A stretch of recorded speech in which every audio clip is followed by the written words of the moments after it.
Thank you for Ballerzone. You guys are doing a good job. Thank you. Promoting Rwandan basketball. Recently signed agreement with Kefa Sport. Absolutely, yeah. Can you please tell us about it? Well, founding Azomco Global was a culmination of my life, you know. What motivates you to do a business in Rwanda? You know, yeah.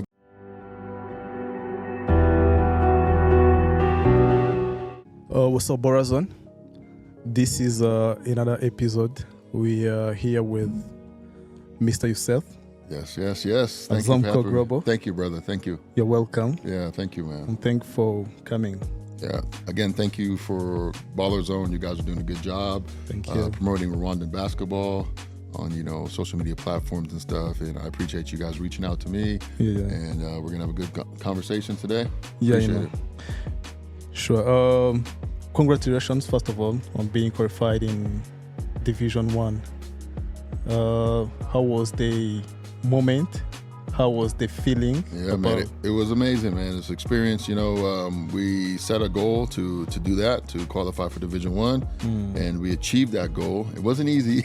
I know. We had a 3-game series against Kigali, but, when that whistle blew and the guys jumped up and started celebrating, man, it was like, it was all worth it. It was a really good experience. I'm really, really proud of the players and our entire organization.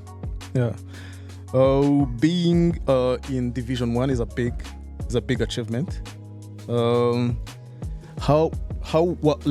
was the strategies used to be qualified through the teams after 2 years of experience, 2 years of big time fight? Yeah. Yeah. So we actually, when we founded Azomco Global, well, first off, Azomco Global is a basketball consulting agency that's based in Nyamata, Bugesera. Yeah. So we're all about player development, team development, and then we have a Azomco basketball club. So when we started the basketball club, we had like a 5-year strategy plan. To the first year was just to, it may sound strange, but it wasn't to win the championship. Yeah. We wanted to get the players experience. We wanted to, get our organization well managed and just understand what the league and, how everything is working. Our second year, our goal was 2 things. Number 1, to win the championship and go to the Division 1. And then number 2, through this process, through this season, we wanted to develop the talent. So we were right on line with our strategic goal in the fact that the first year we had the experience. Second year now we're qualifying for the Division 1. Yeah. Next season we'll continue on with our 5-year plan. But yeah, we're excited, and we strategize and we put the right things in place, and we did it. So it's a great achievement. Yeah. How was the atmosphere? I mean, in the team, coaches, after being qualified, after that game, how was the reaction? Everybody was excited, man. It was a really, really great time. I feel like that there was a lot of pressure on the boys, because, we were always the favorite, the whole season, like we mentioned, we were undefeated. We didn't lose one game. Undefeated. And then we had a high margin of victory, like 28 points per game. So there wasn't a lot of competition for us. And, we actually, the first game, we were upset by Kigali. We went down 0-1. And, I wasn't really too much worried about it because I know how basketball can work. Anything can happen in just one game. That's why you have a 3-game series, because the best team has to win 2 games. But yeah, I think it was a good wake-up call for them. But I think that pressure got to them, and being able to play and execute under pressure is definitely a requirement in order to be a good basketball player. So I think I'm grateful for that opportunity because they made those players more resilient. And then after we won, the stress and the relief was there, so it was exciting, it was emotional, there was a lot of relief, and there's also excitement about what comes next for our organization and the players. Okay. Coach, what is the experience or challenge have you had while playing in Division 2? Well, as you may be aware, like our first season, we were actually in Nyamata. So we were practicing at La Palice Hotel, and we had about 6 players in that were living in Burgesera district. The rest of them we used to, have them transported out from Kigali, which was a little bit challenging. And then from Kigali to Bugesera? From Kigali to Niamata. Just for training? Just for training. So we used to train 3 times a week.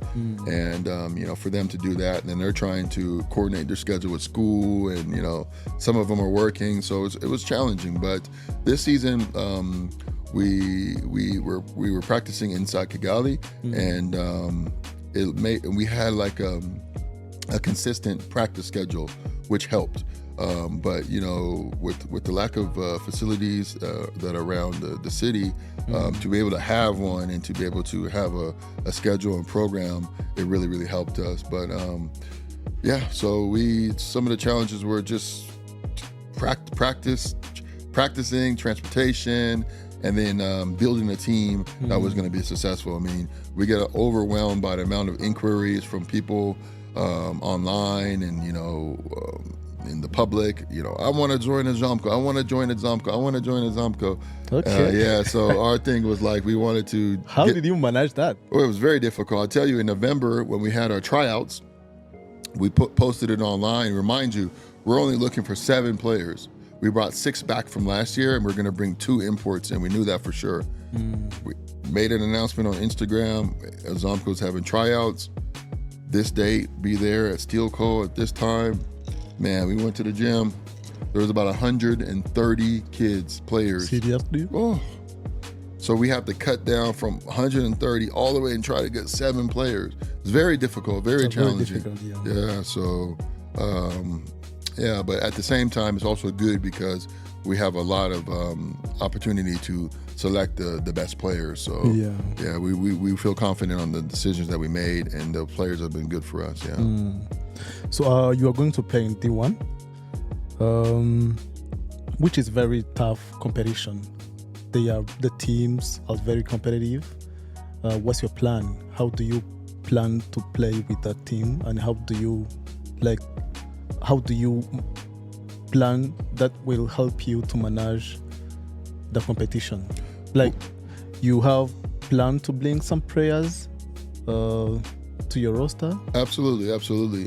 We've kind of always been preparing and planning for going to D1 for next year. I mean, that was our organization's plan, year 2, then to win the Division 2, and then year 3 to participate in the Division 1. So we've been preparing, especially with our younger players or local players.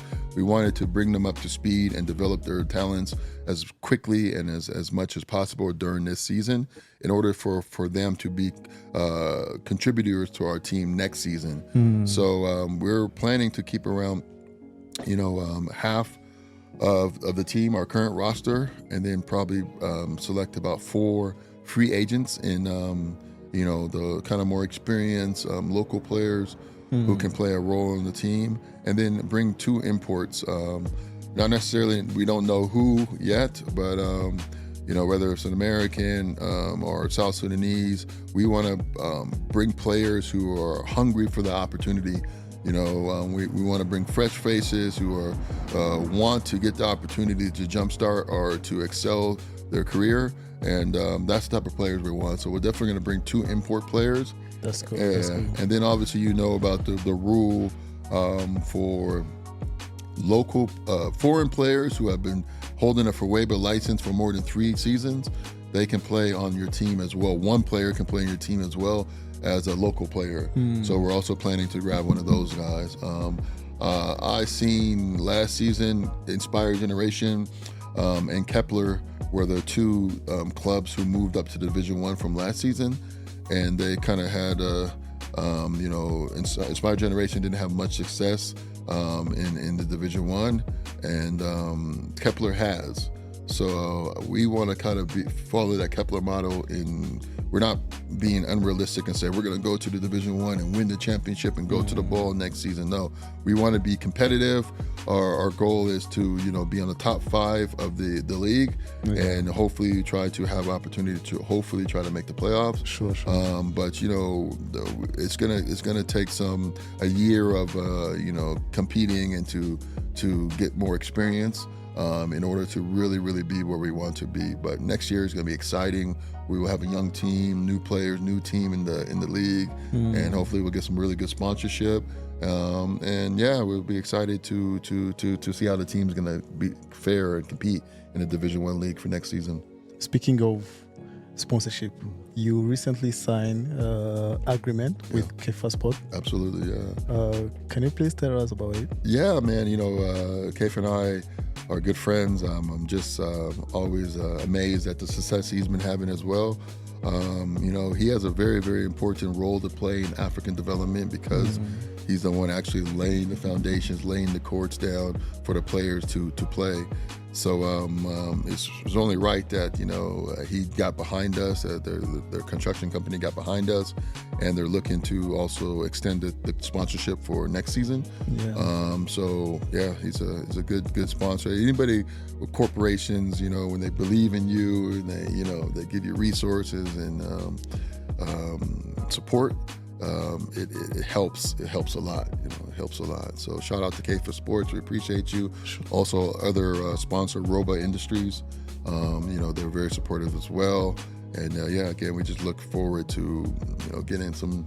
Roba is going to still be your sponsor in the one. So both of the sponsors that we have right now we're just 1 year sponsors. So we definitely would like for them to continue on the journey with us, both of them. So yeah, we'll see. How our partnerships and relationships move forward. Yeah, Kefa is going to be with you next season. That's the plan. That's the plan. Yeah. We were talking about having facilities in Bugesera. Does Kefa be helpful for that project? I think it's only right. I think it's just it makes so much sense. Yeah. So that's the plan. That is the plan. We want to build a facility in Bugesera. Something that is going to be a high standard and very conducive to, high level performance athlete training. It doesn't matter if it's women's basketball or men's basketball, youth basketball. We want to really push up the standard and make a facility where it's going to be impactful as much as possible. Speaking of women's basketball, first of all, congratulations on. I've seen the announcement you made that you are going to initiate women basketball. Yeah, that is a good thing. Yeah, it is going to be in the D1. Yeah, the D1 because we don't have a D2 in women basketball. Yeah. Congratulations. Thank you so much. Let's bounce back on being qualified. Okay. Coach, how do you motivate your players, your team, especially in tough games? I think the motivation is instilled at practices. We've kind of had the mentality to make practices harder than the game. The players understand they're competing for playing time. So if the coach is very disciplined, if you're not doing what you're doing, he's going to bring somebody else who can. So in practice, it's going to be very very competitive, and I think that transitions into the game and keeps the players motivated. We watch film to correct our mistakes, throughout the course of the season. You mean film of your trainings or film of the game? So the games. Usually we played 10 games. So we played in the regular season. We played 5 teams twice. You have a good thing of filming every single game you play. Yeah. I was checking on YouTube channel. Yeah. I've seen all the games. Exactly. That's a good thing. Yeah. Keeping archive is a good thing. Absolutely. Congratulations, you are doing very good. Thank you, brother. That maybe all team needs that. You should continue. That was okay. Yeah, I think film is very important because, like I said before, it gives you the opportunity to watch and then correct your mistakes. In college, my college coach used to always say, film doesn't lie. You can say, Coach, I was going to do this. I did box out, or I did, but then it turned out, okay, let's watch the film. Video. Yeah, it's right there, the evidence. There's evidence. Yeah. So you could go there, and it's a learning process, so the kids can see that, okay, even though you made mistakes, not at the end of the world. Just correct it. Don't make the same mistake twice. For real. Yeah, so that helps the players understand what we're talking about and what we're expecting, and to correct their mistakes. So it's it's been good, man. And the players have been encouraged, by the fact that we're putting so much passion and effort into, watching them, because essentially it's for them. We're providing an opportunity. Azomco Global is the platform, but the players are jumping onto the stage to show what they got, and I'm excited about, the potential of a few of the players on our team. We have a few players on our team we really want to take along, to the national team and stuff, and make their country proud. That's a good thing. You have more youngsters in your team. That is good. And you recently produced more players, which is doing really good in this RBL. How do you assess or develop abilities of your players? I think one thing that's advantageous about myself and Azomco Global is that, I'm a former professional basketball player. I had the opportunity to play NCAA in the States. I played professionally around the world, in Europe, in Amsterdam, in Germany, Brazil, Kuwait, Canada, and then in Qatar as well. So, man, all around the world. So you can't there's no substitute for experience. I can tell you about basketball all the time, but until you go experience it, until you play it, until you have a high level coach showing you what to do, until you come out in an arena and there's 5,000, 10,000 screaming fans, and you're playing in the pressure environment, you learn from that experience. So that's definitely an advantage of me. I've been around basketball. I've seen basketball in different countries, and I kind of can see the potential in players. Knowing what I know. If this player works hard, and if this player do X, Y, Z, they can have a result of this. And so the only thing that's left is the work. So we can identify the talent. They're going to have to do the work, but I'm sure that the result will be development. Players are going to get better. Every single one of our players on our team got better. Some of them got a lot better, and they're really taking the jump forward. But the opportunity was there for all of them. Yeah. What is the experience you have? I mean, in a court experience, or that bad thing happened in a team, or in a court experience you will never forget in those last 2 seasons? The last 2 seasons, I think it was the final game, man. Because there was a lot of pressure on our organization because we went through the league undefeated. Everybody kept on seeing, I saw everybody in Kigali say, "Hey, what's up, coach? You guys are going to the D1. You guys are going to D1. I know you're going to the D1." I'm like, okay. I'm like, yeah, we still have to play. We're not there yet.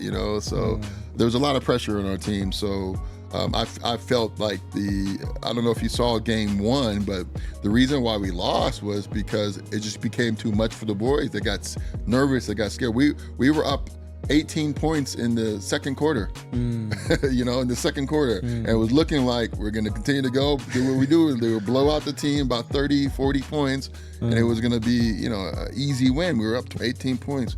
Then they made a 3, then they came back, and everybody was became nervous. So there was a lot of pressure on our team.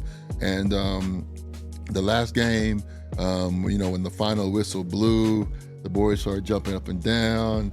We were all excited. We hugged. There was a sense of relief and achievement. Everybody was emotional.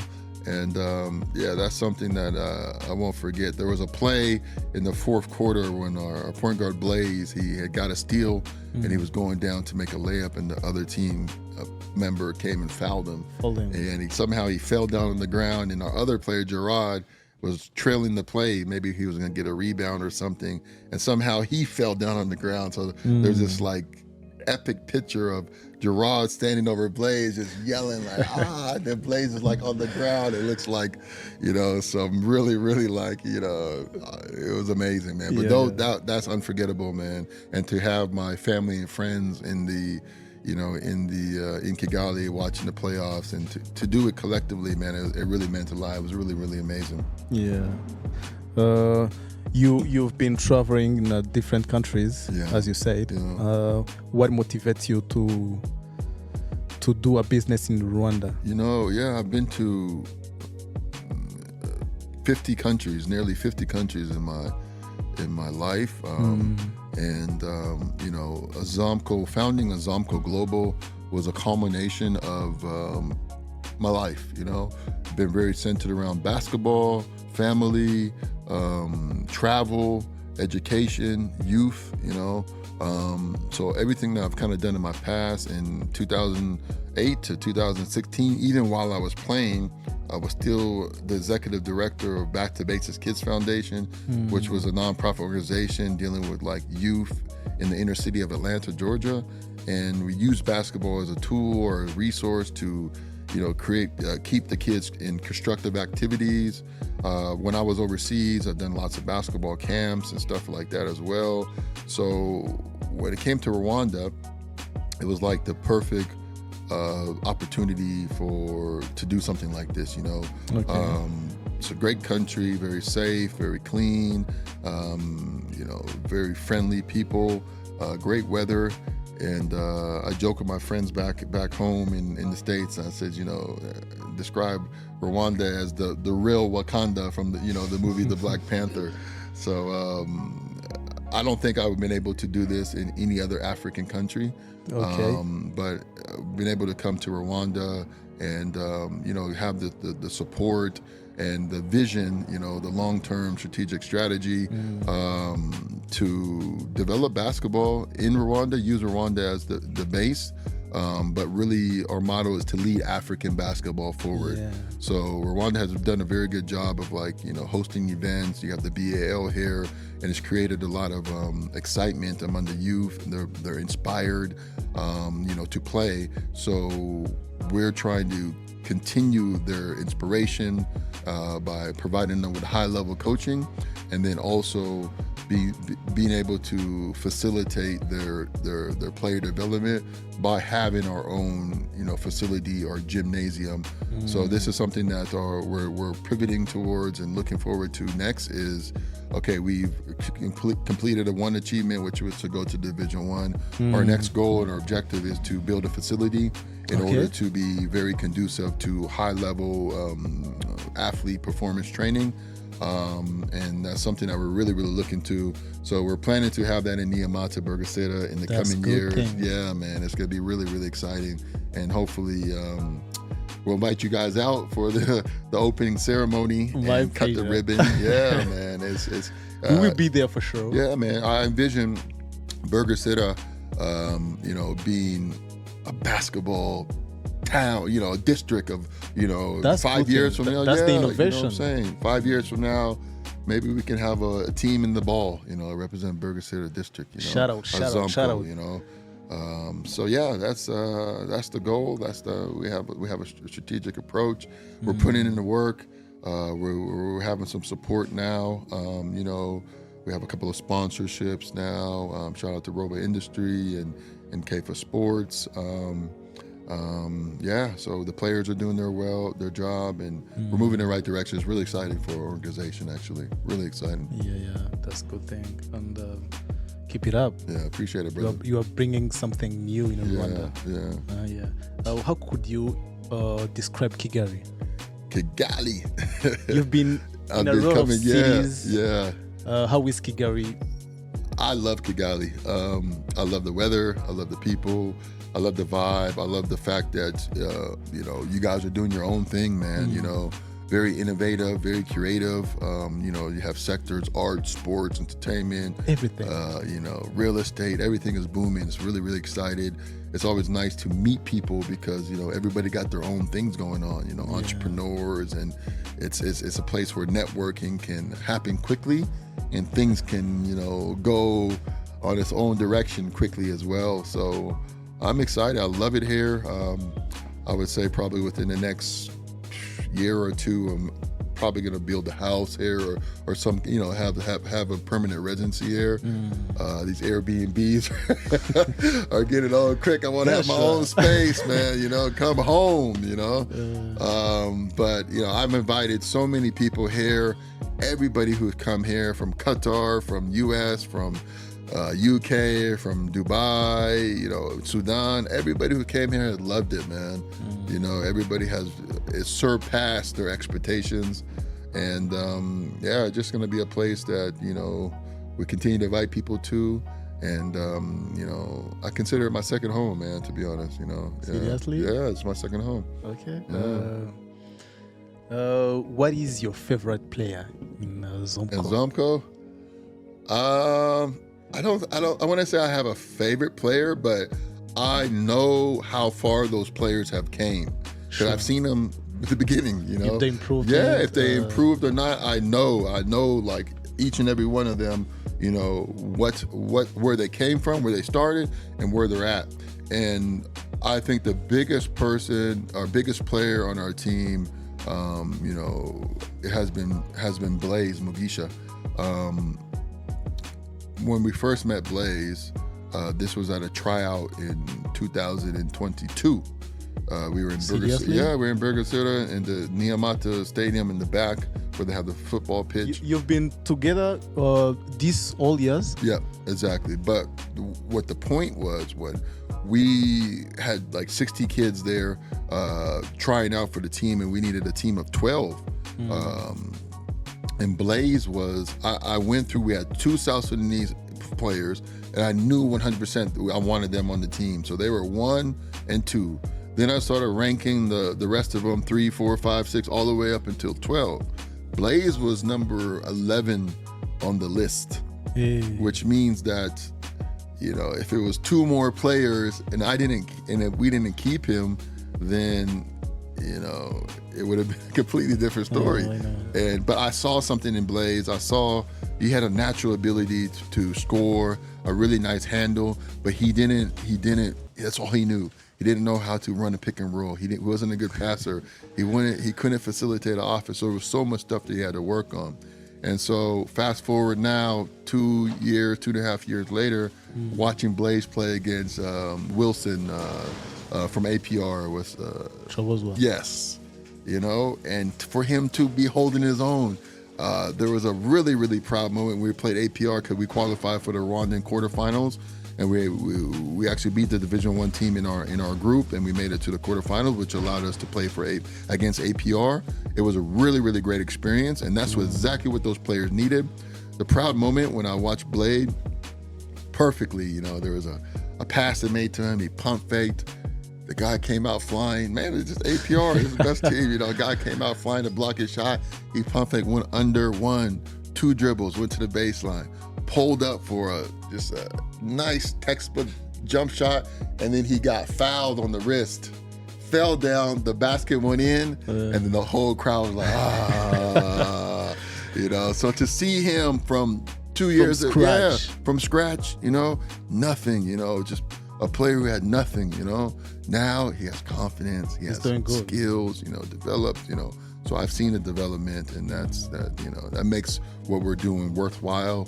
And yeah, so, but I'm proud of all the boys, man. All the boys have been doing a really good job. Yeah, that's good. Apart from Azomco, which other team do you support in Division 1? I mean, you know, we have relationships that we built with players. So I don't necessarily think it's a team that I support, but you know, you support individuals. Individuals, absolutely. You know, I've supported lots of individuals, even to the point where, like, you know, we just have open trainings, you know, and all those guys come in, they work out, you know. Hey, the only thing that we're gonna do, I could care about if you play for the Patriots, I can care if Justin plays for Reg, I could care about if a Spoyer plays for UGB. The only thing we're focused on when we're coming together for this training is to get better. Yeah, we want to get better. All you guys need to get better. Here's these 2 hours. We're going to try to put our passion and give you the coaching that you need to train and get better. Let's get better. And then everybody goes home to their thing. So, you know, Frank Camdo and Patriots. Frank Camdo is doing really good. Yeah, also, I call him ND. He's a good friend of mine. Yeah, I call him ND big time. So, yeah, he works out with us. Ndize? Yeah, Ndize. Yeah, that's what it is. Yeah. Gaston. Gaston, that's it. So, but yeah, from rag players to UGB players to Patriot players. Gaston been in Azomco? No. Only workouts. We work out. Yeah, we work out. Confused. Yeah, we work out. He's a good guy. Really good guy. Really good player. He has a good shot. Absolutely, very very good shot. And so we build relationships with the players, and they play for one team, and those relationships not going to change. We want everybody to get better. We want Rwandan basketball to improve. We want to play a part in development of young players for their national teams, and then hopefully on the international stage, even our little contributions that we're doing in terms of player development will be recognized. In the international competition. So that's what we do, man. That's all we're here for, man. Player development and providing basketball opportunities. Yeah. 2 more questions. Which team do you think will get this championship? To be honest, I haven't really been following. We've been so busy with our team. I mean, obviously I follow it, but I haven't followed it specifically. APR obviously has a great team, a lot of talent. They're very deep. But they've suffered Adonis going down during the ball is a significant step back for their roster because he was a great player, and then obviously he was playing as a local player. So in addition to him, they're able to bring 2 more imports in. Patriots look strong. I think it's about Patriots and APR. I think they probably have the two best chances to make it through. Other than that, it'll be interesting to see the playoffs, how it progresses and how the results come. But if I had to pick, I would probably say Patriots or APR. Yeah. Most people, most players, have been saying that they face referees. They have been facing the referees' questions. They questions them for their call. How do you think about? I mean, let's be fair and honest. Basketball is growing in Rwanda. It's came a long way. There's been a lot of achievements and a lot of improvements, but there's a long way to go. We need more facilities. We need more programming like Azomco, especially with the youth level, youth development level. And then, the referees are one aspect of it, So they're trying to improve just like the players are trying to improve, just like the coaches are trying to improve, just like Foeba is trying to improve, and the organization to make everything better. So it kind of is what it is, until they start being able to provide more referee clinics and, more resources and stuff for that. I'm trying not to be so critical about it because I'll just I understand they're trying their best. Sure. They're trying their best. Even if the competition is very exactly. Yeah. Even if it's not 100%, at least it's I can understand. There's going to be bad calls going both ways throughout the course of the game. Yeah. You might be upset about it, and it might be a missed call or something like that. That's okay. You could get upset, but at the end of the day, I don't think the referee, you can't point the fingers at referees or, so it is what it is. But hopefully they'll continue to develop and improve. They're trying their best, yeah. Exactly. Besides, it's a development. Exactly. It's a development. Exactly. Anything you want to tell about us? Just follow us on social media at Azomco Global, AZOMCO Global, GLOBAL. We will tag you even in this. Absolutely. Yeah, you follow us. We're launching a women's team, or we're going to develop our U16 team. We have plans to build a facility in Niamata Burgesera. Next year, we'll have our men's D1 team and our women's D1 team. So it's really, really exciting. But we still have a task and a goal ahead of us next week to win. The final start on August 7th. And we're looking to try to win the championship, man. Really, really looking forward to that because, to set a goal and to face adversity, day in and day out, practice. Makes perfect. Coach yelling at you, stuff. And sometimes you're going, oh, is this really worth it? Oh, am I doing? You have so many doubts and self-doubt, team doubts, and then, hopefully, God willing, to achieve the goal that you set out back in November collectively as a team, to achieve that goal. It's going to be a really, really great honor, a great accomplishment. So that's what we're looking forward to do. So we're excited about what we have achieved. We're excited about where we're going, but to be honest, we're just getting started now. We're just getting started now, and we're really going to ramp up things. And we get this facility coming online, and we start having more programs for the women, for the U16, and hopefully our men's will be competitive in a Division I. Yeah, it's gonna be good. Azomco Global, trying to lead African basketball forward, and our motto is Think Global. So we're based here in Rwanda. But, we're going to start possibly expanding out. Out of this country? Yeah. Out of Rwanda? Yeah. Later on. Yeah. You have a good program. Yeah. It is a very good thing. Thank you, brother. It is a very good thing, yeah. Thank you so much. It seems like you have kind of relationship with South Sudanese. We do. You have a coach. Yeah. Your coach is from South Sudan, yeah. And you have a center, I think. Yep. And even last year we had 2 South Sudanese players as well. Yeah. How did you feel about the game of South Sudan and USA? And I have insight and information, so I already knew. You already knew. I didn't know that they're obviously gonna lose to Team USA, but I knew South Sudanese roster is loaded.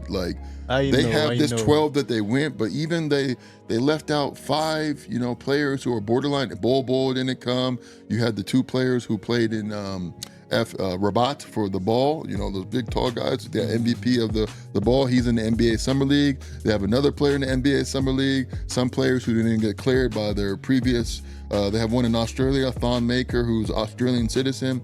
He played as the younger U18 Australian national team. Now he wanted to go back to his home country itself, and FIBA didn't release him. So in addition to the 12 players they have right now, there's another 10 players who are just, NBA ready, So I already knew, they have a fantastic team, and it just shows, again, what Luol Deng has envisioned in his vision, and, being able to take his basketball knowledge and expertise and bring it all together collectively for the South Sudanese Basketball Federation. It's remarkable.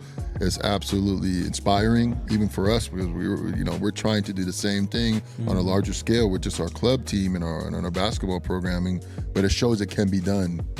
Think about South Sudan, man. There's 13 years, a nation, 2011, a war ravage, what Wayne Gabriel said after the game, he said, we just lost to Team USA by 1 point. In a whole country, we don't even have one indoor court. They don't practice in Juba.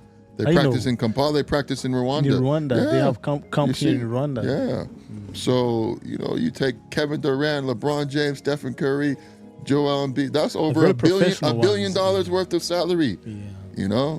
The best players in the world, and to go out there, it's very inspirational, man. So shout out to Luau, my homeboy Wade, who has been facilitating. He's a stakeholder in Azomco. He's also part of the South Sudanese Basketball Federation. So he's the one that we can call upon when we need South Sudanese basketball players. And we look forward to continue to develop that relationship. I actually went to South Sudan, Juba, last summer. I've seen some of your videos with your coach. These guys, I was short. I would. Those guys, it was short. Everybody was 6'10" and 16 years old, 18 years old. Bro, I'm telling you, if they're very tall. Oh my goodness. Yeah. And they're talented. They need the same thing. They need coaching and they need the facilities. So they're building an arena in Juba, but that's probably going to be for the national team. But I really wish that we could, build even. When I left, I was like, they need a new court faster than we can build our new one in Niamata, because it's actually more important for these guys right here to be able to stop, to work on their game and to develop their talent, because they have so much talent there in South Sudan. It's amazing. Yeah, when I went there, it was actually eye-opening for me, and it really, it was amazing. Yeah. How do you see Rwandan basketball in just like 5 years? I think it's a good point right now. You know, average. You know, not bad. Definitely not bad. It's not great. You know, but it's average, and I think the trend is up. You know, the trend is up. It's slowly trending up. More infrastructure needs to be brought online. You know, just more opportunities, more training, more chances for the players to develop their talents. And I like the fact that, you know, the ball is hosted here, because again, like everything that comes with the ball week, you know, all the camps and the clinics and the seminars and the meetings and everything like that, it really helps, you know, highlight the game of basketball, you know, Rwandan basketball, and it allows, you know, partnerships to be created and, you know, just more opportunities to arise. So it's exciting. I think definitely Rwandan basketball is moving in the right direction. The federation's doing a great job. You know, they're bringing in new players. You have these players coming for APR, these big African names and stuff. So more and more attention is being focused on it. The league is becoming more competitive. For sure. Yeah, for sure. So it just needs more time, you know, more strategy and more fine tuning, and then, you know, I think that it has a good future ahead. What do you think is missing to have a Rocco star? It needs to start early. You know, I think one challenge is, you know, to start playing basketball at a later age. You know, so if you're 17, 18, 19 years old, it's very difficult for you to you know, because players start early, and you need there's anything that you're training, it takes time to develop and become good. Then you need experience, you need opportunities, you know. So if we can start developing a good youth program, you know, even under 14, so by the time you have 3 years, you know, then you start playing into Division II, then you can play in Division I. You know, it's less time wasted teaching basic fundamentals to players who are older in age. You know, you should not be in Division I learning basic fundamentals. Yeah, you should already have acquired those previously. Yeah, so I don't know, maybe, you know, soon we can have a star, but I think more importantly, you know, the team needs to collectively, you know, improve. And, you know, like, for example, the APR thing in the ball, you know, everybody was expecting APR to do good, and especially they had a good chance to you know, the stage was set for here in Kigali for the team to come back and be competitive. They had a good team, but it just wasn't meant to be, I guess. So more success at international competitions, and more opportunities for player development, and then of course more facilities, and then more kids learning basketball at an earlier age. From your experience, you've been in a lot of selection of players. You've been seeing a lot of games. Do you think we will have the players, local ones, which will play at the very good level in next years? In the coming years, yeah, of course. It's still going to take time, but from your experience, from my experience, I think in the coming years, I would say about 2 or 3 years, you're going to start having, as the ball continues to develop, the road to ball continue to develop. It's not going to be uncommon for, you know, some of the top players in Rwanda to go maybe play for another African club, you know, whether it be in Angola or Central African Republic or, you know, Uganda, or somebody who wants to try to qualify for the ball. You know, they can bring these African players in. Then you also bring the foreign player imports in and make your team. But I think maybe 2 or 3 years, there's going to be enough talent that, you know, the players, you know, they're just going to be able to earn some money playing professionally outside of Rwanda, which is, you know, it's a good thing as well, because, you know, they get experience. And then they bring that experience back to their team, to their national team, to the league, you know. So yeah, I think there's going to be opportunities for for Rwandan players to be successful outside of Rwanda and on the international stage. As you've been playing in Division 2, you've been seeing a lot of game in Division 1. What do you think is missing in Roko League? Like adjustment or anything? Yeah, I think the quality of basketball. Quality. Yeah, so I mentioned about older guys learning fundamentals when you're in Division 1. Passing is a basic fundamental skill. Yeah. If I was to start any camp, anything, we would start working on passing first, because if you can't pass the ball successfully between me to you, back and forth, we can't do anything. There's no need to talk about layups. There's no need to talk about three-pointers. There's no need to talk about dunks and all this. We got to work on basic fundamentals. I hate seeing one-handed passes. Some guy gets a rebound, takes the ball, throws it one-handed, and it throws all the way down to the court, and it gets intercepted, and it's a turnover. It's a bad play. Who taught you how to do this? You know, so basic fundamentals and the quality of basketball.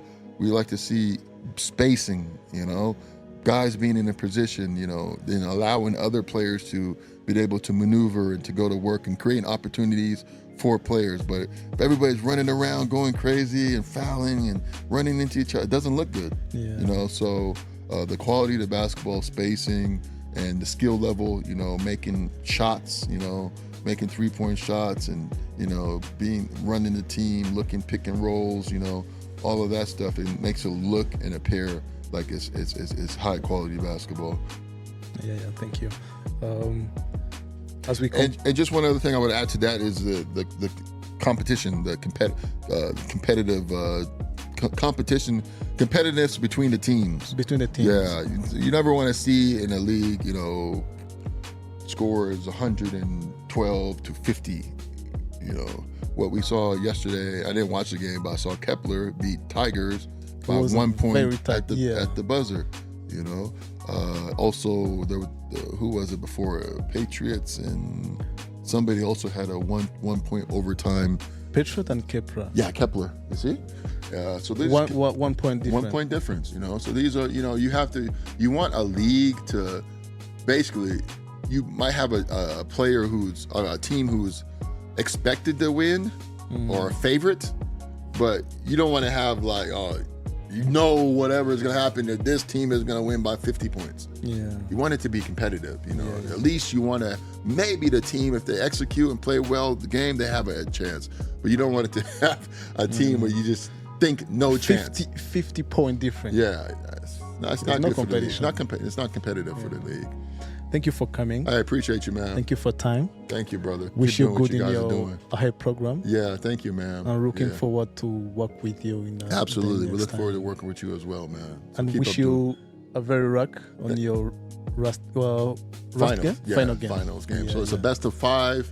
Hope to celebrate with you when you get championship. Let's do it, man. Let's do it. And the interesting thing is, 5-game series.